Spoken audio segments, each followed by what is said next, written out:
Hello, everyone, and welcome to another edition of VMblog's expert interview series.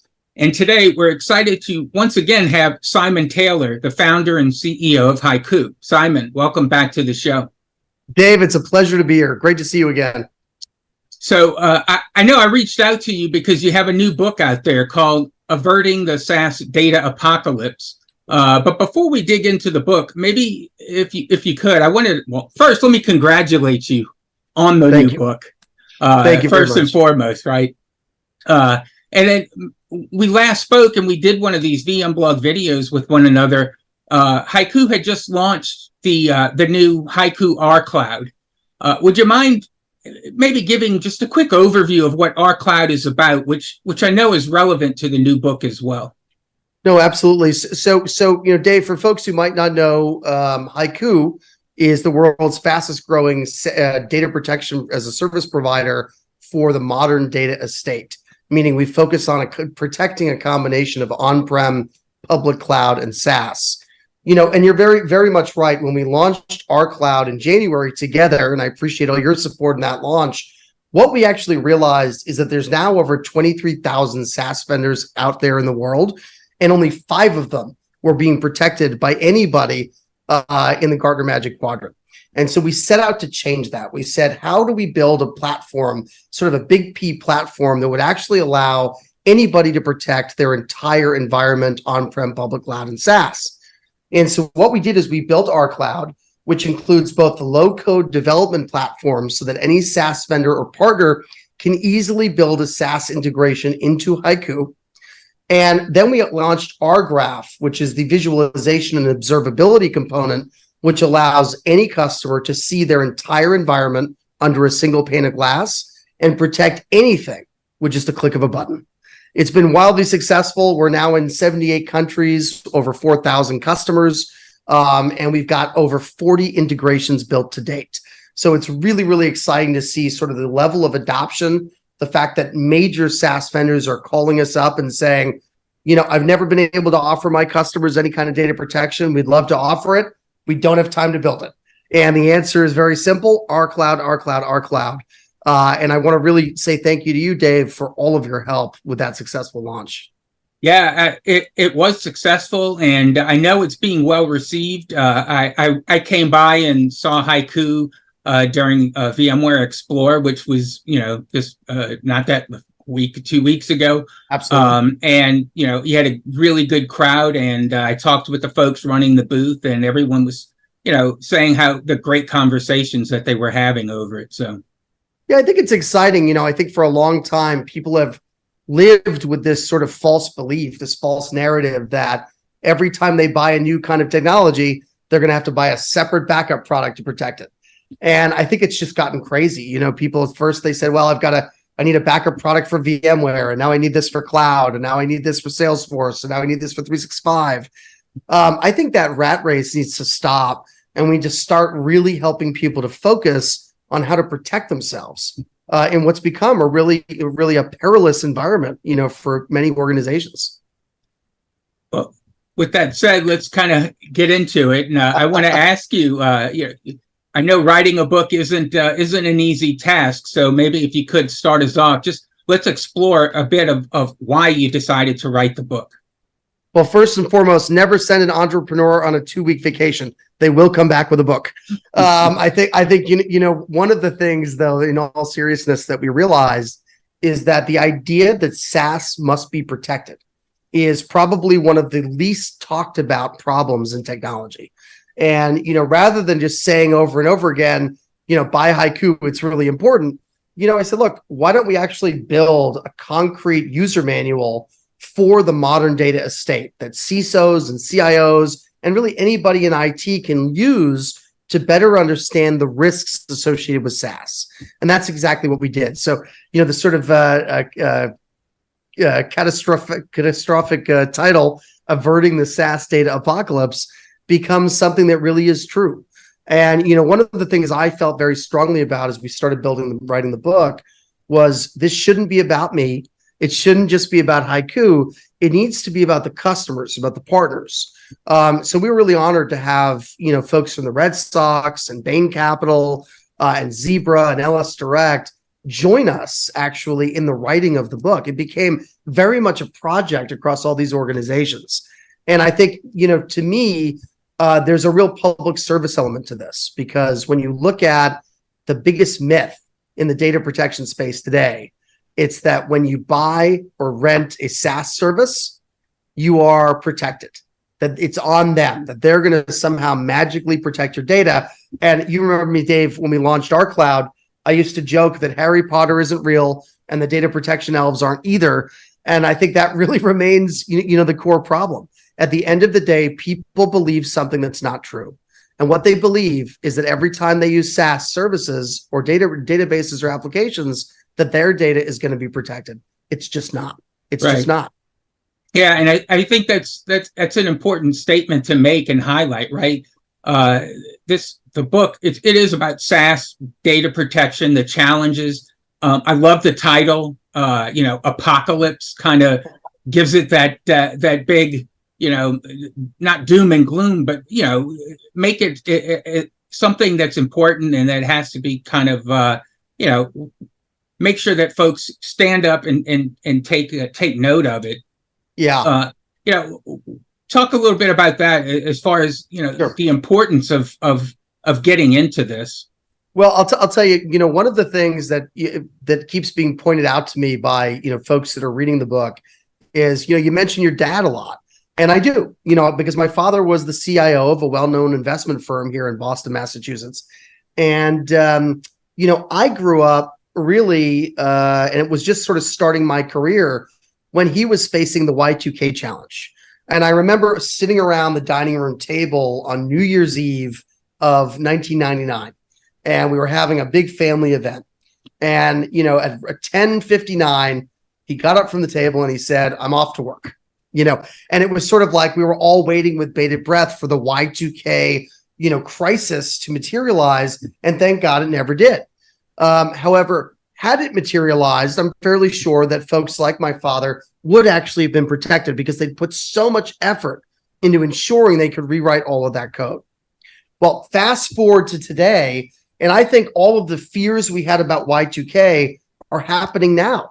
But it's not because of a single line of code or an extra digit. It's really because of ransomware. It's because the cost of a ransomware attack today, Dave, and we've talked about this before, it's $100 on the dark web to render companies useless, to shut them down.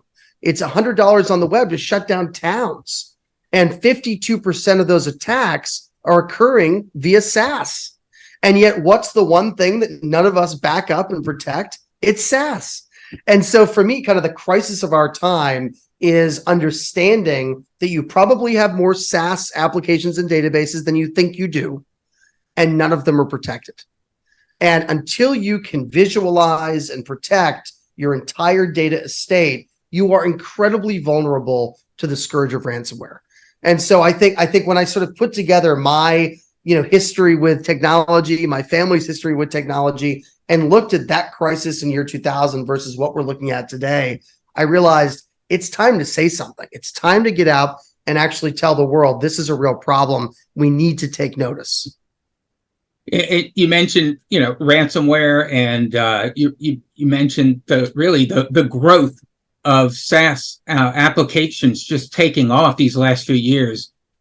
Well, is that what really? I mean, is that the kind of things that the how and why of how we got to where we are today?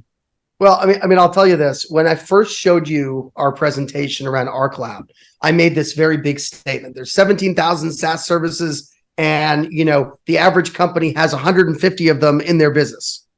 And I went up on stage to give the announcement about our cloud about 6 months later, and my product marketing leader dragged me off the stage and said, "The numbers are wrong." I said, "Oh gosh, is the problem not that big?" And he said, No, the problem's way worse." And I said, "What do you mean?" He said, "Since we built that PowerPoint, there are now 23,000 SaaS services in the world, and the average mid-market company now has their data in over 212 different locations." So, I mean, this problem is not going away. It's getting worse and worse because SaaS is so valuable. And again, one of the distinctions that I make in the book, and I think this is very important, is I don't hate SaaS. I'm not anti-SaaS. I sell a SaaS offering. I very much believe that SaaS is the easiest way to consume software and technology. All I'm simply saying is that we need to educate people and inform people about the fact that their SaaS is not protected. And we need to give them the tools, the technology they require in order to ensure they can protect all of their data, no matter where it sits. Now, in the book, there are a number of customer case studies as chapters, which I loved, right? What makes their stories so interesting or compelling, do you think? And were they unique? Every company is unique in their own way, but I think they share the same spirit, which is they are among the few who have sort of had the self-awareness to reflect on the SaaS data protection challenge and openly said, we've got to do better. And so I think the singular thread that you see across all of those different case studies, whether it's Zebra or the Red Sox, it's an awareness of the fact that the data estate has changed. I mean, if you think back to some of our past conversations, I used to talk about the dice, and how the old 1990s data estate was like a 6-sided dice. You had some Linux, some Windows, maybe you were experimenting with a mainframe from the old days, but you probably had your data in 5 or 6 different places. You could put 5 or 6 human beings to stare at individual screens to protect that data each and every day.